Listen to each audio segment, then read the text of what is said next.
Hello, I'm Dr. Terry James Gingrass, and this is Dr. G's ADHD Chat show trying to make the world safe for ADHDers. I am a clinical neuropsychologist and the father of two ADHD. Well, they were kids, now they're adults. And I've been in private practice for a long time, and I ended up doing a lot of work with ADHD evaluations and treatment.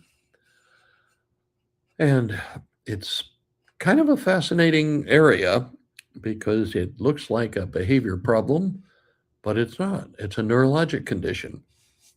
And that's what I do. So, anyway, I have been working with ADHD for probably, sorry about that, for probably about 40, over 40 years. And when I started out, there was no such thing as an ADHD diagnosis. Uh, First, there was ADD. Well, first there was ADD, and that was in 1980. Then there was ADHD in 1987, for reasons best known only to the folks that were actually on that committee. And before that, it was called hyperkinetic reaction of childhood, which is a mouthful and totally inaccurate for describing it, as most of us involved in the ADHD world know. It implies that you're going to outgrow it because it's just a childhood thing. And it suggests that hyperactivity is the only real distinguishing characteristic. And we know that's not true as well. And that's probably what kept us from diagnosing women with ADHD in any meaningful numbers for, well, 40 years or so. And now that's starting to be corrected a little bit, and I think that's a good thing. But like I say, I am in a household with lots of ADHD and lots of history with ADHD, both good and bad. I wanted to talk a little bit today about what I consider kind of the the main characteristics of people who have a little easier time with parenting an ADHD child. These things are also important for you to develop if you have ADHD yourself, because if you're an adult and have an ADHD child, odds are pretty good that you were not diagnosed or were not diagnosed until after your child was diagnosed. I did that a number of times, where I'd do the feedback session telling them all about their child, and the wife is going, "Bam, that's just like you. Bam, that's just like you." So that was a very normal kind of thing for my practice and for most people who do any kind of practicing. But okay, so what are we talking about? I mean, I have written about this, well, a long time, lots of times, but there are a number of characteristics. But the three I think that are the most important is, first of all, being intentional. By that I mean actually thinking through situations and being ready to respond. Sort of like if you just go to grandma's house over Christmas and you don't do any planning ahead or think about what could and could not go wrong and what's going to likely to set off your child or be a problem for everybody in the family, you will likely run into problems. You will respond emotionally, and you may not be invited back next year. But that's a whole different thing. But the deal is that, I mean, I have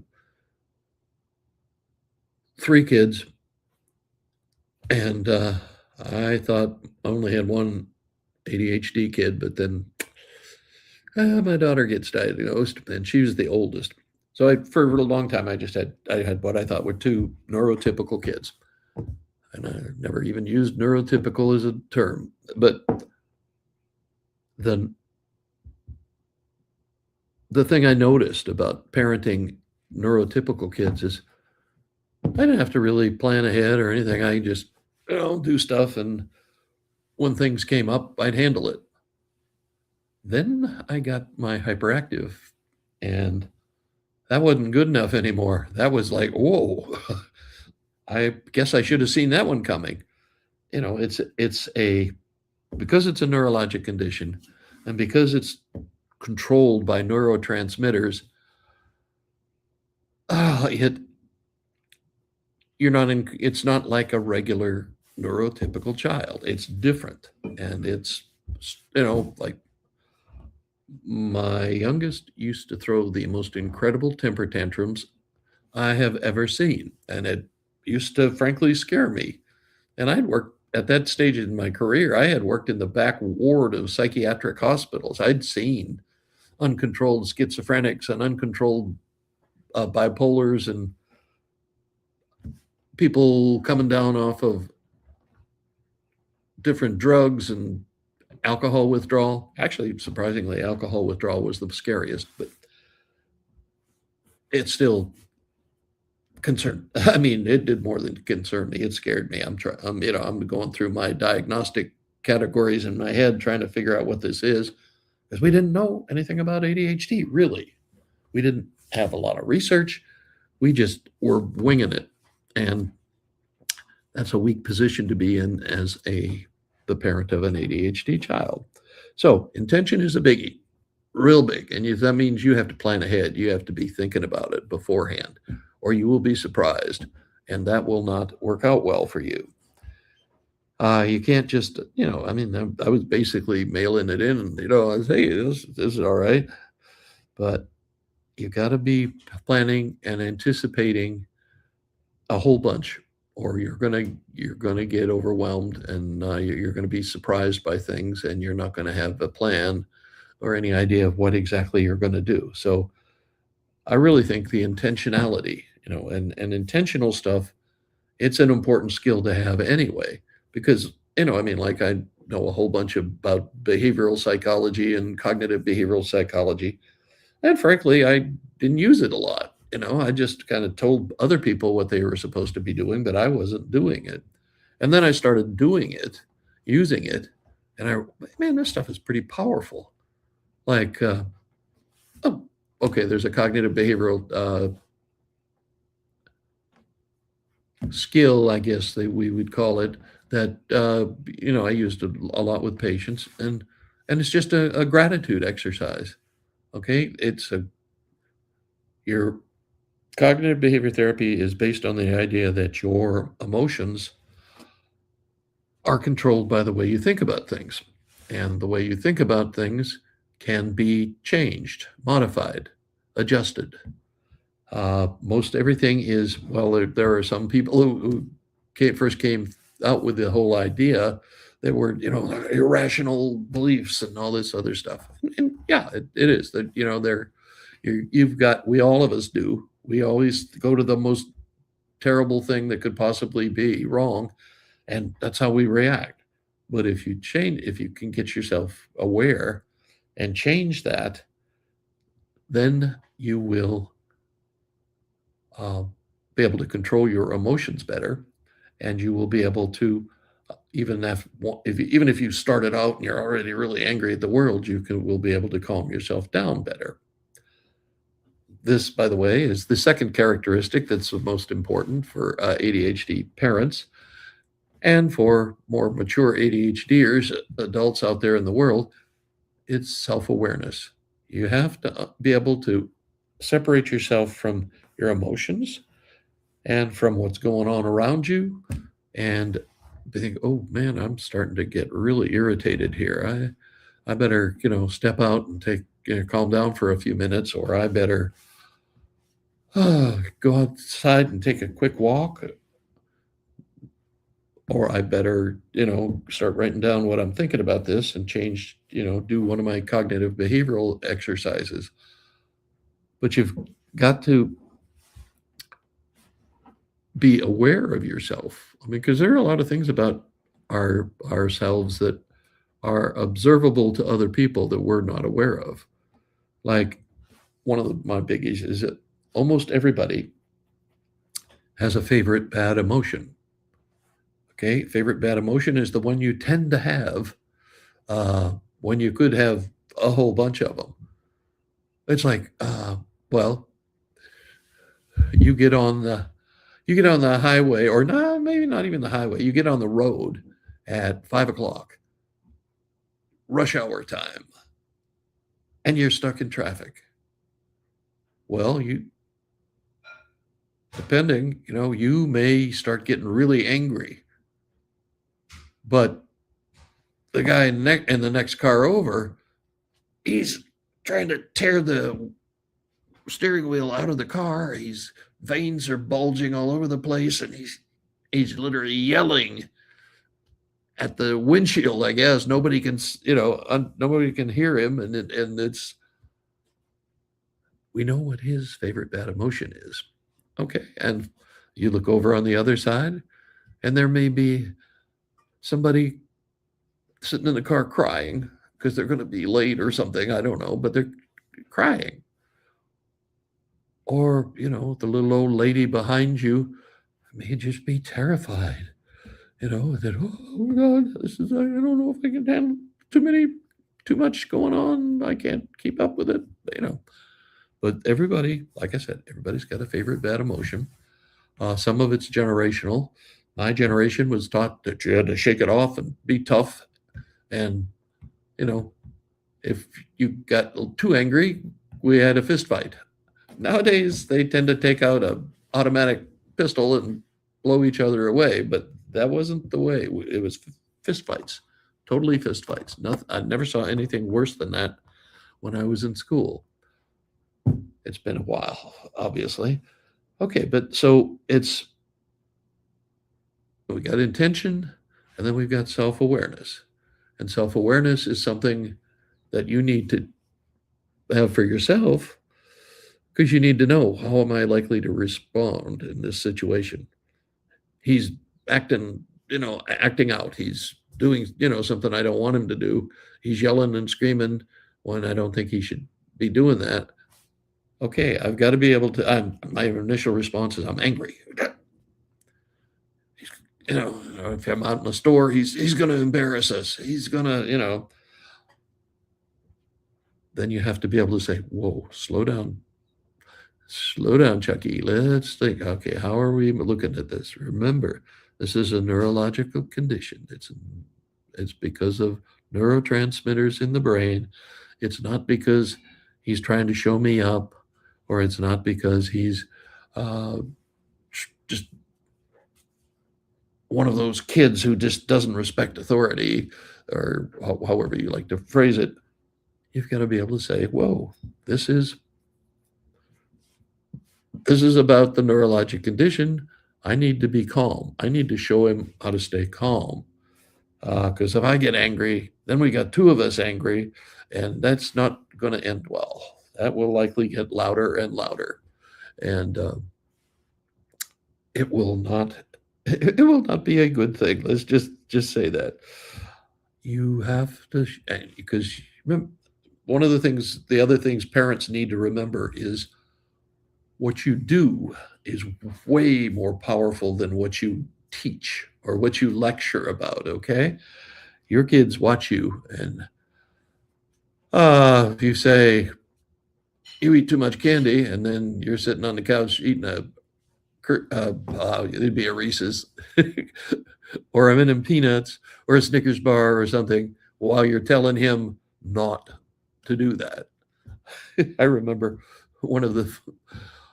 I was dating my wife at that time, and had visited her parents, and her dad found a pack of cigarettes in her purse. I don't know how that happened exactly, but he was actually giving her a lecture. And as he was giving her a lecture, he was reaching into his shirt pocket to pull out a cigarette. Guess which was the most powerful message, right? But the deal is, really, honestly, people model after their parents. And you will eventually come to the point where you go, oh my God, I sounded just like my dad. That's the self-awareness thing that you need to be able to get a hold of. And, excuse me, that will come to all of us at some time in our lives. Oh, I sound just like my dad. Or my wife said, honey, you sounded just like your mother there for a second. Yeah, I know. Okay, and the last one of my big three, my tripartite list of characteristics is resilience. Okay, resilience. I'm doing my newsletter. We've got a big series on resilience. It's about, I think it's 10 different newsletters that are all about resilience in different aspects. And resilience is terribly important, and you want to be teaching your child resilience, and you want to be showing him resilience or her resilience. Resilience is, I think that's probably the most important characteristic to teach your child, because, okay, we know their working memory isn't very good. We know their executive functioning is somewhat less than ideal. So they're going to make mistakes, and they're going to need to learn how to handle them gracefully and learn from them. Okay, because we all need to learn to adapt and adjust as we grow up.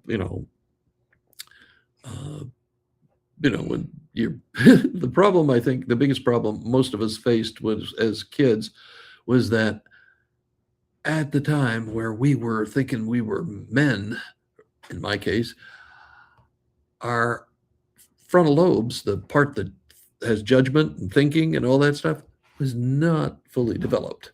The emotional part was fully developed. And man, we're ready to go. But the part that had judgment wasn't developed yet. So we would do some really dumb stuff. And we would have to learn to adapt and adjust. And that was probably the most important thing about being a teenager, was adapting and adjusting to, oh my God, all of a sudden I'm almost 6 feet tall. Oh my God, all of a sudden I have a beard. All of a sudden I really like girls. All those things that we had to adapt and adjust to. But you have a big role in encouraging resilience in your ADHD child. But one of the things you have to keep doing is reminding yourself it's a neurologic condition. He's not just being defiant. It's looks like defiance, but it's really about he's real uncomfortable because the chemistry in his head is not balanced right now. It's a little out of whack, and we're going to have to learn to do some things about that. But it's a situation that you're going to be in a lot of times, so you need to learn it, and you need to remember that punishment is not a very effective method of dealing with ADHD. It just doesn't work very well, and that doesn't mean you just let them run wild. You need to set limits and enforce the limits, but punishment per se is, I have a friend who's a dog trainer. She trains these, they do the trials, where they run through the tubes and jump over things and all that stuff. She'd been a national champion beaucoup times, but she says, you don't punish. If you punish, you never know what you're going to get instead. And it may be worse than what you're punishing them for, which she's talking about dogs, but that applies to people pretty well. So be aware of I've been spanked. It did not deform me for life or anything like that. It Didn't last real long, frankly. When I was about 6 years old, that was the last time I think I got a spanking. But I try never to spank, and I don't spank. I never have. My daughter used to tell, "Oh, my daddy doesn't spank me. He's a psychologist." I thought that was kind of cute when she said it, but but it was something else I had to live up to. Okay, so those are my three: self-awareness, intention, and resilience. In no particular order. Those are all the big three. And if you're doing all those pretty well, you're doing about as well as you're going to do raising an ADHD kid. There's still going to be challenges. There's still going to be ups and downs. There's still going to be, what were you thinking? Anyway, but odds are you'll survive. And so will he or she. So I am still Dr. Terry James Gingras, and this is still Dr. G's ADHD chat. And I still have a website, terrygingrasphd.com. You can sign up for my newsletter there. You can also sign up for a discovery call for if you think coaching might be in your future. And coaching is very important for ADHD, and it's different from therapy. So many people with ADHD are in both therapy and are getting coaching. So just for the coaching industry, thank you very much. Alrighty, we will catch you the next time. And remember, we're trying to make the world a little safer for ADHD.